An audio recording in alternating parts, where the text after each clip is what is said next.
It's day 2 of NFL free agency, and we're getting to all of the latest buzz around the San Francisco 49ers. Chase Young visiting other teams. Is he gone? It looks as though that is going to be the case. George Odum back to the Niners on a 2-year contract extension, and also some free agency grades for San Francisco up to this point on day 2 of NFL free agency.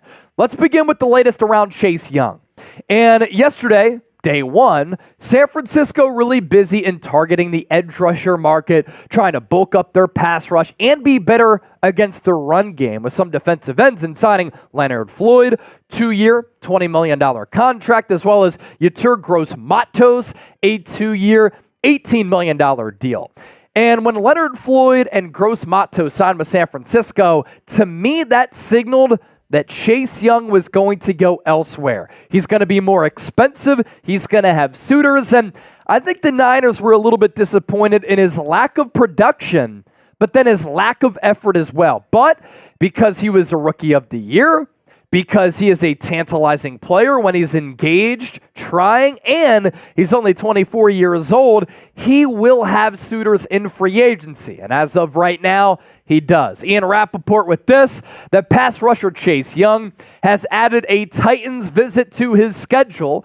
Tom Pelissero also reporting he's going to visit the Carolina Panthers as well as the New Orleans Saints.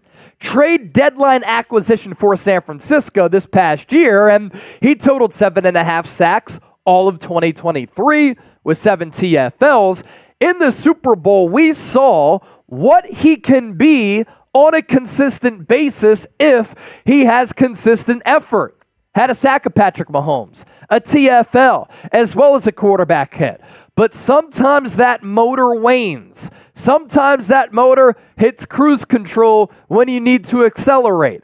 And when an organization is looking at you, at making an investment in you, saying, we might want to give you $15 million, but we see that effort go in and go out, it's a little bit of an issue with the injury history. But when you're as big as Chase Young is, 6'5", 264, good against the run when he wants to be, can bull rush offensive tackles when he wants to, and can be a dominant player when he hits that gear, he's an appealing, polarizing player, man. You look at his numbers from 2023, Commanders, 7 games on a lesser team. He has more sacks, 5, than he had with San Francisco in more games, 9, with the better team, playing with Nick Bosa, Javon Hargrave, and Eric Armstead, even though Armstead was hurt at the end of the year.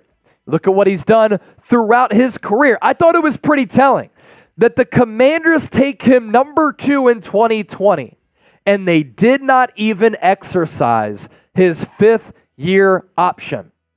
But what he did as a rookie, 7.5 sacks.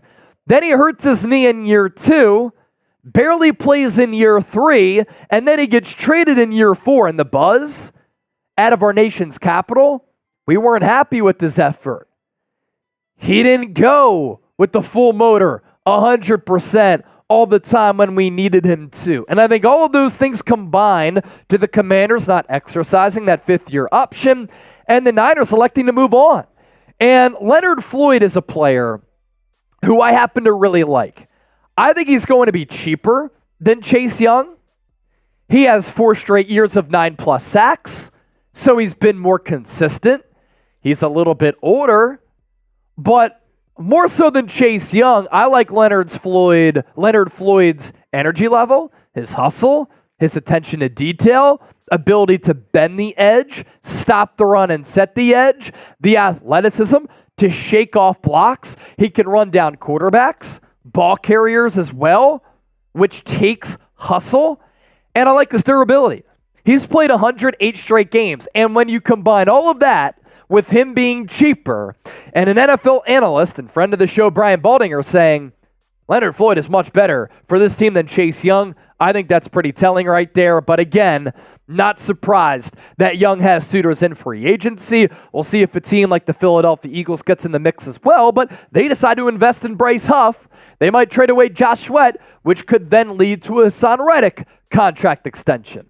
Make sure you subscribe to the show because we do it bigger and better than any other YouTube channel out there in my estimation. hit that sub button right now to join the largest independently run Niners channel right here on YouTube. Niners also making another move here on day 2 of free agency, signing one of their own, extending special teams ace George Odum, 2-year deal, up to $10 million. He was a 2020 All-Pro as a special teamer with the Indianapolis Colts. He spent the last 2 years with San Francisco. And San Francisco's special teams unit, which was bad in 2021, has been much better when George Odum has been on the field in 2022 and in 2023. In 2022, led the NFL in special teams tackles. 2023 was leading the NFL in that category before he suffered a torn biceps. Oftentimes, that's an injury that's going to knock somebody out for the remainder of the year. Odum comes back for the playoffs, and once again, special teams unit was a lot better. He is also a pretty solid backup safety who can at least be serviceable. So, one of the best special teamers in the NFL and a backup safety, both of those areas, very important for your football club. Can you grade that signing for me? A, B, C, D, or F, $5 million per, if obviously he plays and can earn that maximum value of $10 million with that contract extension. We'll see if that lowers his cap hit for this upcoming season. Now let's go to the Niners free agency tracker and give you some grades here. These are all of the moves that the Niners have made up to this point. Colt McKivitz, 1-year, $7 million extension. If he's getting paid that money, which 65% of it is guaranteed, to be a swing tackle and backup offensive lineman, I'm okay with it. If he is the Niners' plan to be the starting right tackle, it's a C- or a D. So it all depends on what his usage is. Sam Darnold signs a 1-year, $10 million contract with the Minnesota Vikings. That comes after Brandon Allen returns to the Niners on a 1-year contract. Brandon Allen, realistically, could be the backup for Brock Purdy in 2024 because he's a little bit cheaper, well-respected. Kyle Shanahan likes him, has some experience as a starter in this league, filling in for Joe Burrow. He's completed 57% of his passes, 1,600 yards, 10 touchdowns, 6 picks. I'll give that move a B-, a C+. I really don't care. We'll see what happens with what the Niners do at backup quarterback. Leonard Floyd, I'm going to go B+ here because the word that comes to mind here is value. You get a very good edge rusher for $10 million per year. If he gives you 10 sacks, that's $1 million per sack. That is a really good value deal for San Francisco. He's durable. He's played in 108 straight games. I mentioned all of that a little bit earlier. All of the ability there. 6'5", 240, good against the run. And I like his effort level. Juwan Jennings, 1-year, 2nd-round tender. So if he comes back to the Niners on that 1-year tender, he'll play at a rate of $4.89 million for 2024.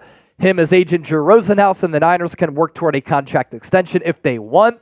If another team wants to sign him, they have to sign him to a new deal and give San Francisco a 2nd-round pick. I think that price tag is too lofty as far as the draft capital there. So I think Juwan Jennings, 3rd and Juwan, Mr. Clutch, Super Bowl breakout stud, is going to be back with San Francisco in 2024. And then these moves here. Yetur Gross-Matos, 2-year, $18 million. He can play outside. He can play inside. He was a freak at Penn State, really good against the run, racked up a lot of sacks with Penn State. His year-by-year sack numbers in the NFL with Carolina haven't been all that good, but he's 6'5", 265 with 30-inch arms. And those measurables are really, really impressive. And he can be an Arden Key type of player, Charles Omenihu type of player, where he can play on the outside and play on the inside as well with that size there. So look for him to be a little bit of a hybrid defensive end, defensive tackle, sack numbers by year, 2.5, 3.5, 2.5, 4.5. He was named the most improved player on the Panthers defense by Pro Football Focus in 2023 and had a career year this past year with 19 pressures. With Chris Kocurek as the best defensive line coach in the NFL. He can elevate his game.